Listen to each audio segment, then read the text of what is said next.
Attention, ladies and gentlemen. It's time to embrace a youthful mindset and envision your future. Take the lead is in your walls. Take the lead is in your walls. This platform serves as a space for engagement designed to equip young people to become effective leaders. They are actively contributing, creatively engaged, and determined in various fields. And now, this is Take the Lead.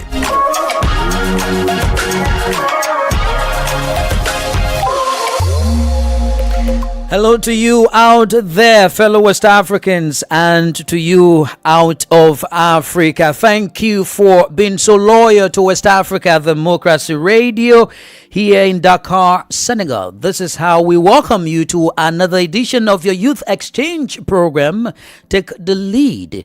On this 29th episode, we will discuss the African family values as foundation for young people. So please stay with us. We are live on 94.9 FM and our online platforms on Facebook, WADR English Service, and on YouTube at WADR News. Also send in your comments. We will read them out during the program. African culture is incredibly diverse, with over 3,000 different ethnic groups and languages spoken throughout the continent. The traditions and customs of African cultures have been shaped by history, religion, geography, and social structures. African traditional values remain significantly important, especially for young people in the 21st century, playing a crucial role in shaping identity, fostering social cohesion, and promoting ethical behavior. However, the question looms: amid Western influence and globalization, with the advent of new technologies, do young people still live and practice African traditional values as foundation of their livelihoods? Well, this edition seeks answers to this question. Take the Lead is back in 2025 with a brand new format. Yes, your youth exchange space will now be broadcast live every Friday at 4:05 p.m. Universal Time. And that's not all. Dear internet users and WADR subscribers, you have the opportunity to experience the show live and direct on our online platforms on Facebook at WADR English Service and on YouTube at WADR. Take the Lead every Friday from 4:05 p.m. Universal Time and rebroadcast same day at 1 a.m. Universal Time. Also, every Tuesday, your youth program will be rebroadcast at 7:15 a.m. and 4:05 p.m. GMT. Take the lead and champion the discourse for the betterment of young people. And of course, take the lead in shaping the discourse for the betterment of young people in Africa. Our guests for today are rather set. In studio with me, we have Sugna Jaragay, an economist and management consultant. She is a Senegalese, but are there other attributes or maybe ethnic connections? We will know more about that. But it's a pleasure to have you in our studio. Sugna, welcome. How are you doing? I'm good. How are you? I'm fine. Please get closer to the mic. Okay. Tell us, how do you feel being in our studio today? Thank you so much. You have been very welcoming. And just by being here and talking with people out there, I have seen that the Pan-Africanism that we want to build, we already find it in WADR, and I'm very glad about that.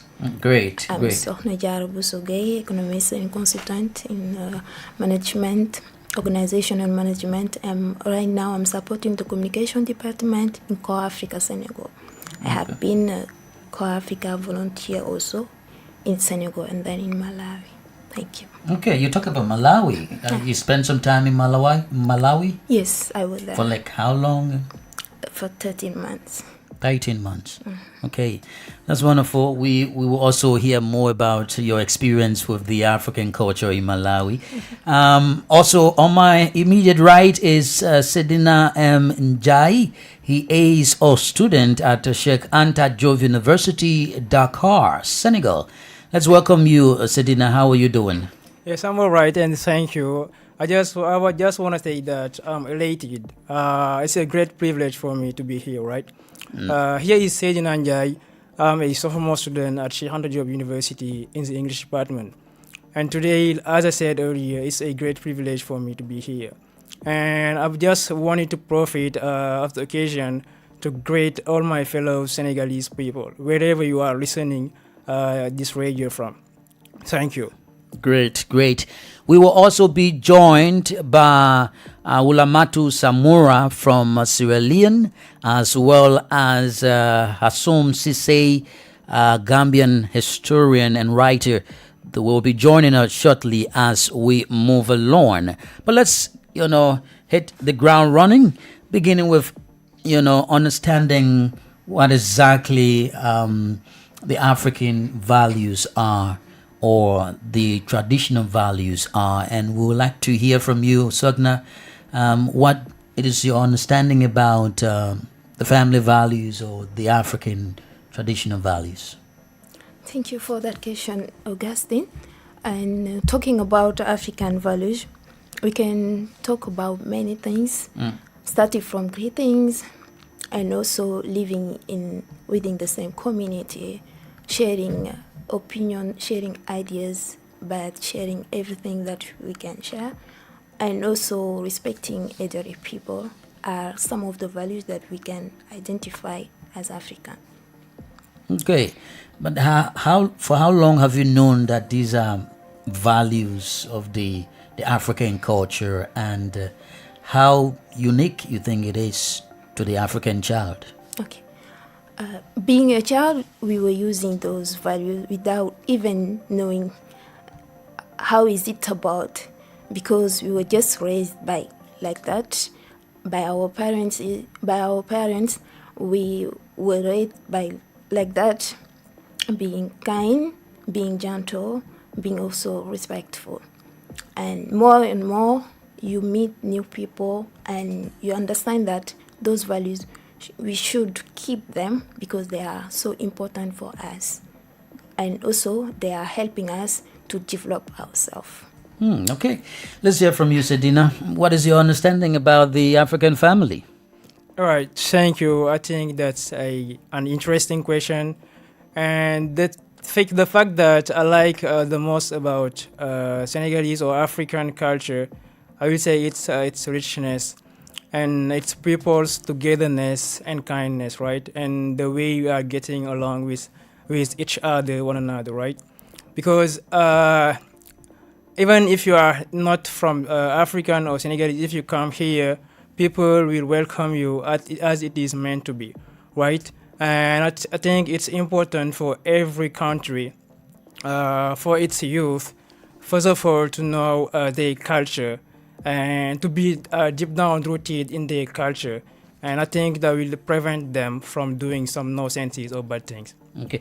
You are a Senegalese. Tell us a bit about the Senegalese culture, the family values in Senegal that is so unique that you think is a foundation for young people in Senegal.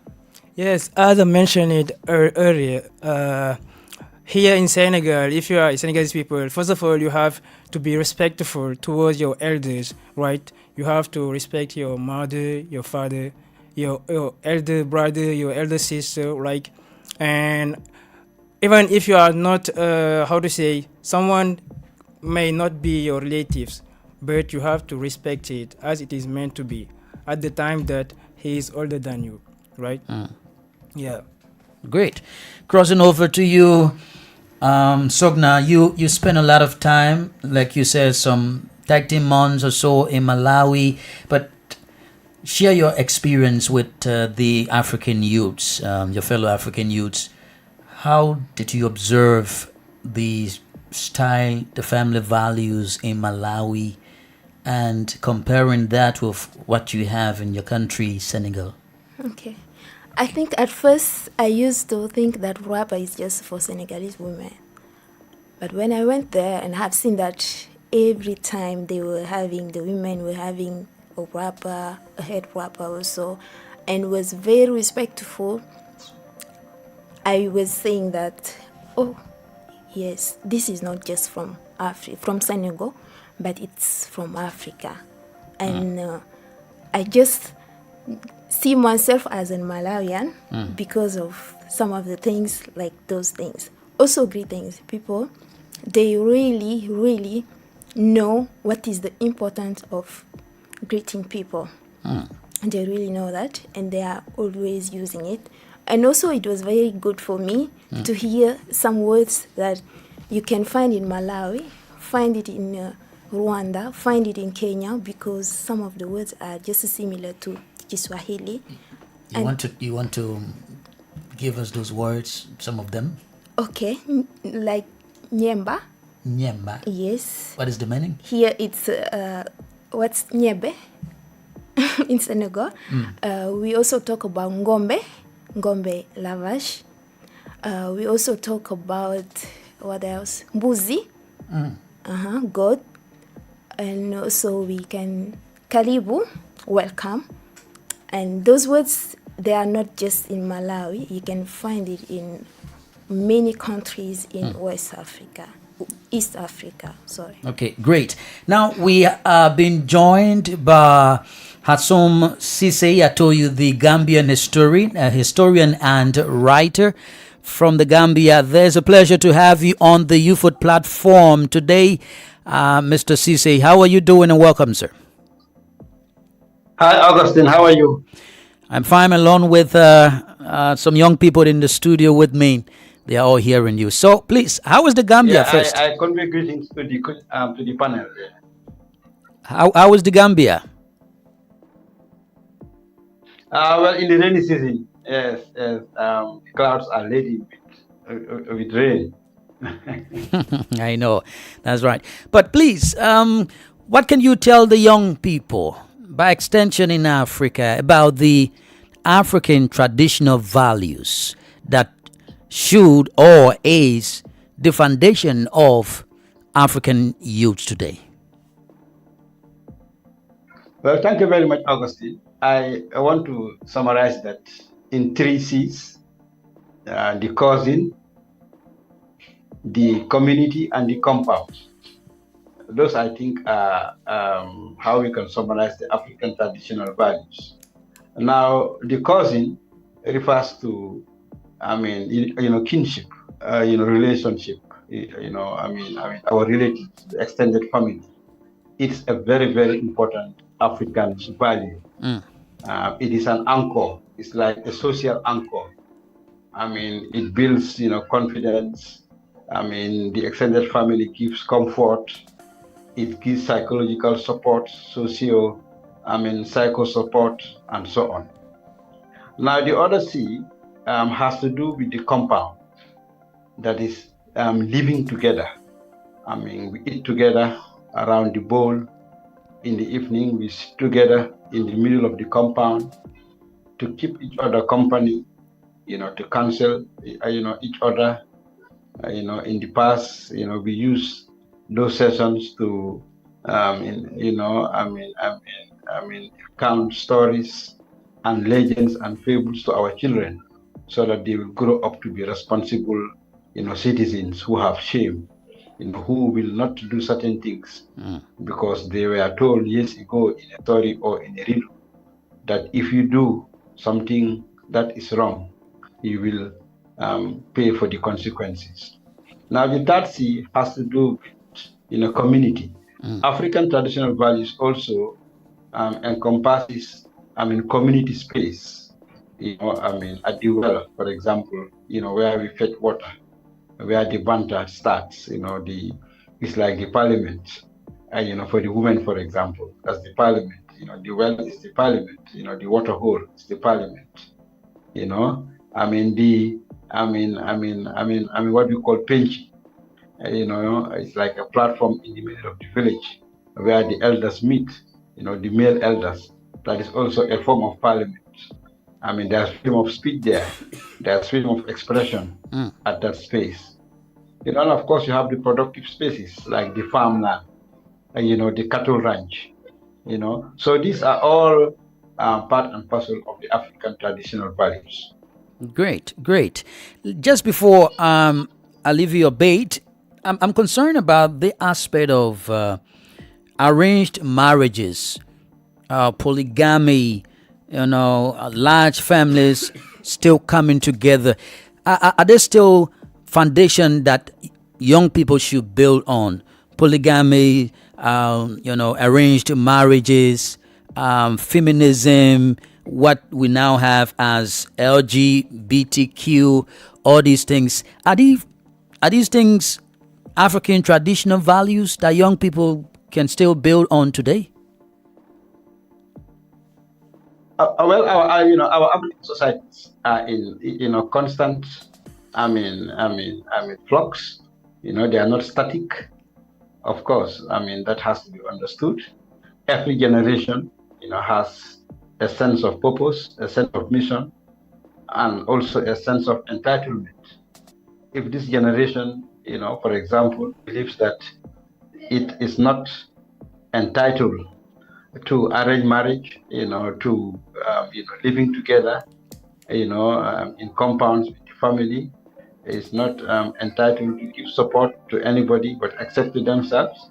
Well, that we can call an evolution of the African, family values. But that does not negate, the value itself. So basically, I want you to understand that it is more of a generational shift, away from the values. But the values themselves are still around. People can still embrace them, for what they are worth. But like I said, generations, have, their own peculiarities, their own needs and wants. So if they reject a certain value, the fault is really not in the value. The problem is that, that generation, thinks that that value will not serve it. But who knows? Another generation may come and revitalize that value. Okay. Be it polygamy, be it arranged marriage, and so on and so forth. So what one generation, rejects, another generation may embrace in 30, 60, and 90 years' time. This is how history works, and there are a lot of examples, of us going back to the past. Things that we thought were outmoded, now be in fashion, now helping us to solve problems. Great. Thank you, Mr. Cecil. We'll get back to you, but let me hear from Sogna. You just heard the historian speaking about, living together, respecting elders and in the community. What do you make of this traditional aspect of arranged marriages, where a young lady coming up in the community, in the town, in the village, and a young man is also coming up, and the parents of that young man, went to engage the parents of that young lady, to have their daughter's hands in marriage for their son. Nowadays, we just see young people and they fall in love with one another. Do you believe that that aspect of the African family or traditional values still exists today? Does it make sense today? Is it valuable today? Okay, thank you for that question. Such things are still happening. They are happening, not only in the villages though. They are also happening in the cities. And I believe that they are still important. Just right now, as young people, even myself, we are trying to just find our own partner and go with him. But we see that mostly right now, marriages can just go for 3 months, 4 months, 1 year, and it's done. And we have seen that before, it wasn't like that. So we need to reflect on that and see what is happening. Why the marriages were longer or sustainable. and not right now? What is the problem? And by thinking about that, I think that's not something bad. It still makes sense, but what we need to add on this is just to ask the man and the woman if they are willing to go together. It's okay. If they are not, we have to find something else. Thank you. All right. Well, we've just been joined by Wulamatu from Sierra Leone. Let's hear from her. Wulamatu, welcome to the program. How are you doing? Thank you very much. I'm Wulamatu Samoa from Sierra Leone. Okay, so how is Sierra Leone today? We are doing good by the grace of Almighty Allah. We are doing good. Okay, we're discussing the African family, those traditional values. And I know you must have observed these values in Sierra Leone. What can you tell your fellow West African youths about the African traditional values, its importance? And to you, does it still make sense today? Are those values still the foundation for young people to build on in this 21st century? Thank you very much for the question. Actually, our traditional values, especially for Sierra Leone's, I think is fading, especially when it comes to the modern worlds. Some traditional values like respect for elders and also responsibilities are the same as so many things that we used to do, or our forefathers used to do, is no more. Because we find it difficult nowadays, especially we are using these modern words and technologies that just fed everything for us. So I think it's not the foundation for now, because everything is fading. Our culture is fading away. Now, what do you think could be the factors for the failure of young people to abide by these African traditional values, especially in Sierra Leone? Come again, please. Come again. Why do you think the young people are not adhering to these family values or the traditional values there in Sierra Leone? Why is it fading? You are saying why is it fading? Yes, right.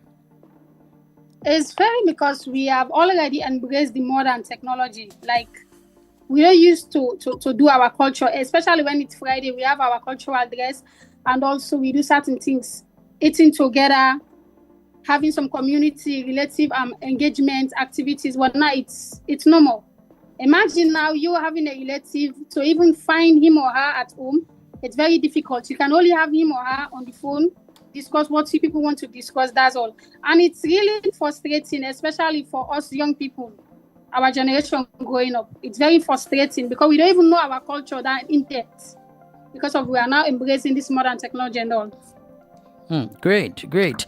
Well, it's been an interesting moment so far. Listening to our guests explaining their own understanding about the African traditional values. Let's now take a few minutes to travel to Abuja, Nigeria's capital, and listen to Usma Umar for some information about the African traditional values.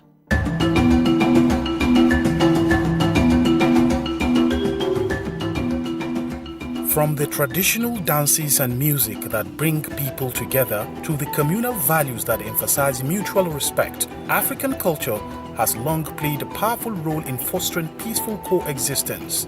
These traditions help raise generations of youth who are respectful, responsible, and guided by shared values. Historian John Henrik Clark once said, "African culture was not static or frozen in time, but rather dynamic, creative, and ever-changing. Indeed, the continent has been home to rich civilizations dating back to around 7000 BCE, marked by the development of agriculture and the formation of settled communities. African traditional values helped shape identity, foster social cohesion, and promote ethical behavior. Key cultural values like respect for elders and ancestors, compassion for others, hard work, and importance of family and community are often passed down through storytelling, rituals, and everyday life."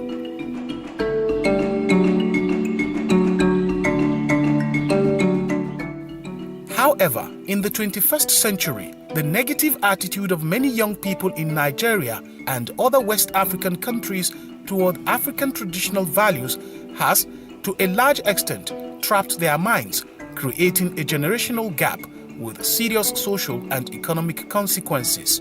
We live in a world where young people often chase fashions and values that are alien to African heritage. Some condemn African values as archaic, demonic, timid, or irrelevant in today's world.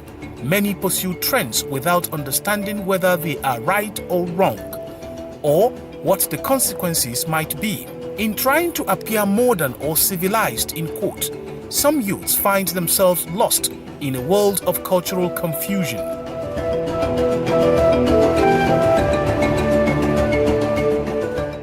According to research, several factors have contributed to this erosion of values. Western ideology, globalization, foreign educational systems, social media influences, and even family dynamics have all played a role. As a result, many youths now see African traditional values as inferior to foreign ones. This enthusiasm for Western values has brought with it a surge in harmful behaviors, ranging from internet scams and hate speech to kidnappings, terrorism, corruption, drug abuse, cultism, and violent conflicts. To tackle this trend, experts recommend that governments implement policies aimed at reviving and promoting African cultural values, especially among young people. This can be done through public awareness campaigns, behavioral change programs, and community-based advocacy efforts led by non-governmental organizations, faith-based groups, and professional social workers. By reconnecting with our cultural roots, today's youth can rediscover the values that foster peace, dignity, and a deeper sense of belonging, essential for rebuilding a stronger, more grounded society.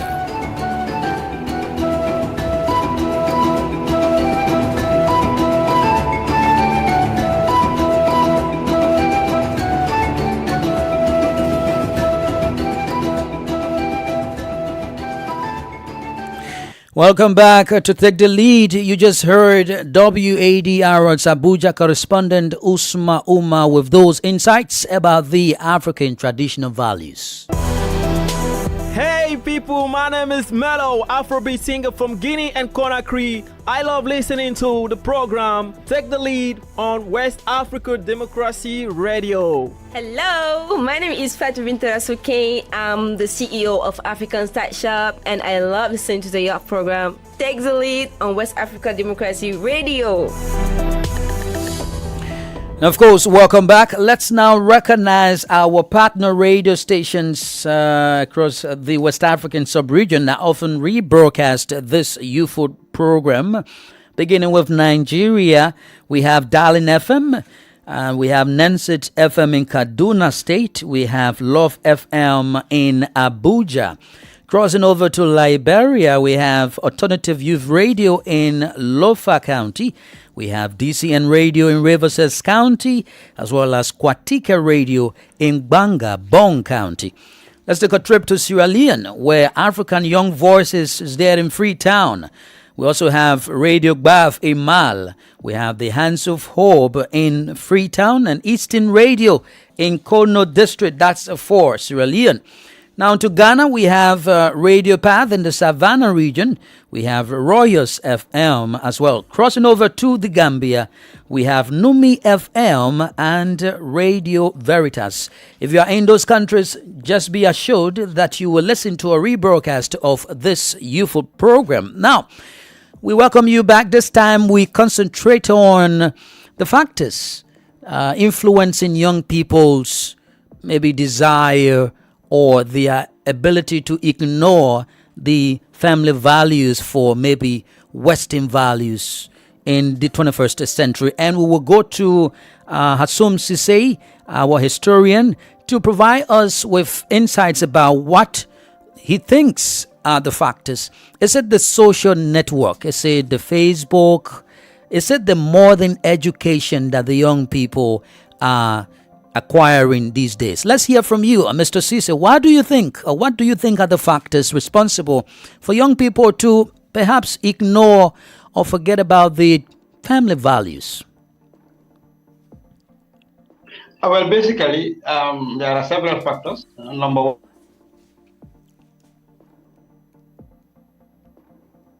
Mr. Cisse, are you there? I think network problem, so we will connect with him just as we get him back.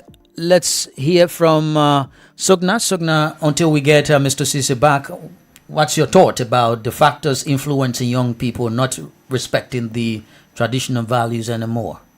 Okay, I think we have a lot of things that are going around that can explain those things, like social media. More and more we are using those things. There are tools that we use, of course, but maybe they are sharing us other values that are not ours. And sometimes we are just copying instead of having a balance to know what is good, as you said, what is good for us and what is not good for us, to keep what is good and just leave things that are not our values. Or maybe just see other values and see what is good in those values, because it's not because it's not our culture that it's not good. Of course we need to learn from other people also, but just take what is good for us. Okay, great. We have Mr. Cisse back. Mr. Cisse, please go ahead and provide the knowledge to the young people.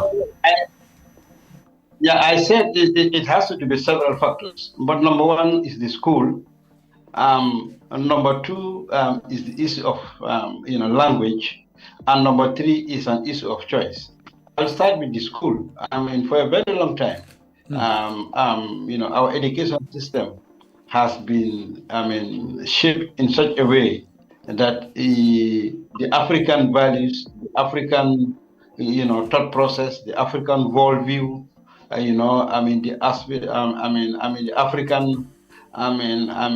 Cosmos is like devalued, for something else. We are taught this in the textbooks. We are taught it, by the teachers. In the novels we read. We are sort of inundated with foreign ideas. So our own ideas, the richness of which we have really not been able to grasp. That's one. Now, another point has to do with the issue of language. We should valorize our African languages, because really you practice culture using, your mother tongue. You cannot understand or appreciate your own culture, through the prism of a foreign tongue. And now, finally, has to do with the issue of choice. Many young people, remain, well anchored in the culture and tradition of their people. Many of them, in dress, in food, in living together, in understanding and being able to speak their languages, fluently. But a lot more, have taken the choice, to distance themselves, from their own culture. So I think we should be, fair enough to also accept that sometimes it's a matter of choice. So, just quickly, Mr. Cisse, do you think that the traditional culture, at the time that you will be forced to learn this language, you will be forced to go to this school, you'll be forced to, join this culture. Now, you talk about choice, young people deciding for themselves. Do you think there's need to bring back those mandatory aspect of the African culture where young people were forced to do things the African way? Well, that will be difficult now. Augustine, in this era of, rights and, democracy and freedoms, it is going to be difficult. But I think when the young people are well guided, for example, the media is important. What music do they consume in the media? What language are they exposed to in the media? That's important. What types of food are they served, at weddings or at parties? All these things matter.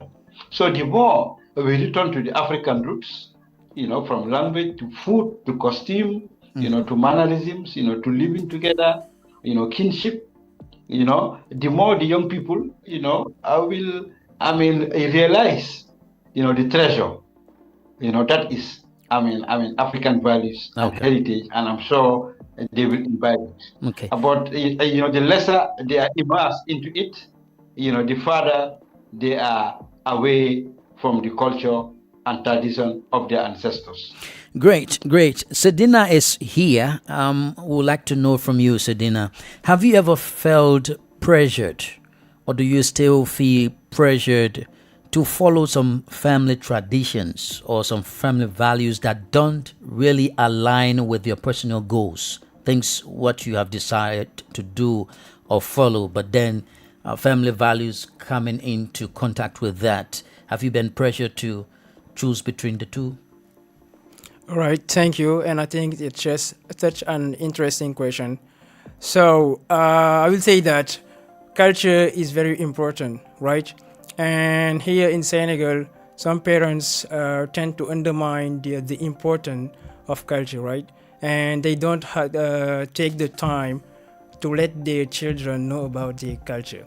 And what happens is that children somehow undermine their culture, and they are also ashamed about their culture. Even if you notice this, here in Senegal, some person, would prefer wear some kind of jacket and tie instead of wearing our traditional trousers or clothes, something like that. So before learning others' culture, you have to be rooted deep down in your culture, right? It's a first fact. On the other hand, there are some kind of traditional cultures that cannot align with your goals or your beliefs in our present day life, right?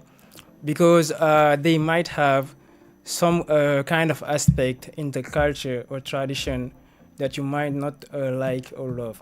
Okay. But whatever the case is, you just have to take the good part of it that align with you, that can help you to move forward, and you keep it. Okay. And others, you can let them down. All right, as we wrap up this edition of your Youth Exchange program, let's hear from Oulamatu there in Sierra Leone. Oulamatu, what future do you see for the African family in 20 or 25 years from now? Thanks very much. When it comes to our tradition, especially for these days, we are finding it difficult. For, let me say, 25 years now, I'm seeing the modern world is taking over everything. Yeah, that's for true. The modern world is taking everything, because even in school, you are not practicing these cultures or these traditions or the values as well. And we are having the influence of the Queen's language and whatever thing they are trying to do. We want to mentor them, we want to be like them. Talking about the technology aspects, whenever we are in the social media, we are not even searching for something relating to our culture, our traditions. We're thinking about the globalization as well. Majority of the cities we are resident in, we are not even practicing our culture. So the 25 years of someone, it will be so difficult for us, especially when it comes to our tradition. Okay. Now, let's close up with you, Mr. Cisse, regarding the recommendations aspect. What are your recommendations to ensuring that the young people also respect the African traditional values despite the overthrow of that wonderful, beautiful culture by globalization or Western culture? Well, my advice is they should spend as much time as they do searching about other cultures.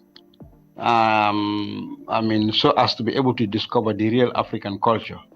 If you are interested in watching, soap operas from South Korea or from Hungary or from Japan, you should, spend even more time, to, research and to find out. Traditional drama, songs, riddles, proverbs, and so on, from your community. So the process of discovery by self, is very, very important. Now, number two, to use to give our culture and tradition and values, to give them attention, using the current tools and gadgets that they all have. And number three, also to practice it, to showcase it. Our sister from Freetown, just explain how on Fridays, she wants to dress in traditional attire. That's very good. If everybody does that, then the beautiful African costume, will be showcased and will be understood and appreciated. If everybody takes an African meal on a particular day, that's great. The African, the rich African, food culture, that is absolutely healthy, of leaves and fruits and bugs and wild game, will also be popularized. Okay. And then the youth will prefer it to import to eating imported food stuff that is full of health hazards. So we have to showcase it, we have to practice it, so that others will see it and then appreciate it and then adopt it.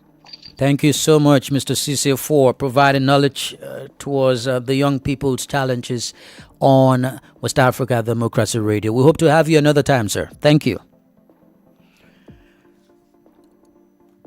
Let's get final recommendations from you, Ulamatu, quickly. What are your recommendations?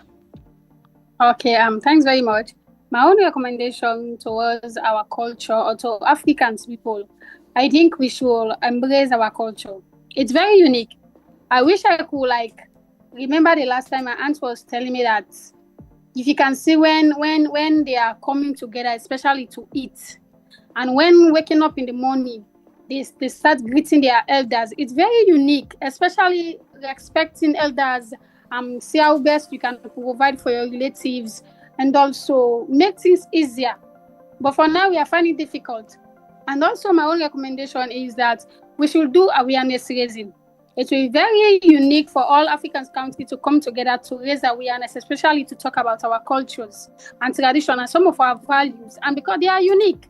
And we need to know, some of us, we are unfortunate to witness some of these traditions because the modern technology has already erased it through our minds. We are just focused on doing what the white people are doing, or want to mentor or want to be like them, something like that. We don't even want to embrace our cultures. So I think we should raise awareness, like what we are doing now is one of the awareness, and it's very good, and I'm appreciating for that. Okay. So I think we all should come together and see how best we can raise awareness for us, our own generation, to know what is going on and what our culture is all about. Thank you, Ulamatu. Let's hear from you, Sedina. What are your final words to your fellow young people? All right. I do appreciate what they were saying, and I would say that back in the day, parents or elders used to, share some cultures or knowledge with the young generation through storytellings or writers or saying something like that. Because at night they can gather under a tree to tell them some stories, right? And from these stories, young people can learn a lot of things about their culture. But nowadays what we notice is that people or teenagers prefer to, spend their time scrolling on network instead of attending this kind of meeting of storytelling, right? And doing that, they tend to, to take up or to impress some others' cultures, what is not sometimes good for them, and something like that. Okay, great. Finally to you, Sugna. Mm-hmm. Thank you so much. Just as Sedina was saying, we need to still keep those storytellings because they are so important. And by that, what we need to do is traveling. We need to travel as young people. It's not by being in Dakar or just in Chess that we will understand what is happening inside in the villages, deep down Senegal. So we need to travel. We also need to be open-minded enough to know what is happening within a community and why people are doing it like that. And after that, my next advice is, since like it's social media, we are always with our phones, things like that. Since it's like that, we need to set boundaries where it's needed, and also keep those things that are good for us, to keep them with us while moving forward. Thank you, Sugna, Sedina Ulamatu, and Mr. Suse for being our guests today. It's a pleasure to have you. Thank you. All right, well, listeners and viewers, this is where we conclude the 29th edition of Take the Lead here on West Africa Democracy Radio, broadcasting from Dakar, Senegal. Sincere gratitude to you, and please join us next Friday for another live episode of this program. Remember to take the lead in shaping the discourse for the betterment of young people in Africa. My name is Augustine Cully. Stay blessed. Take the Lead is back in 2025 with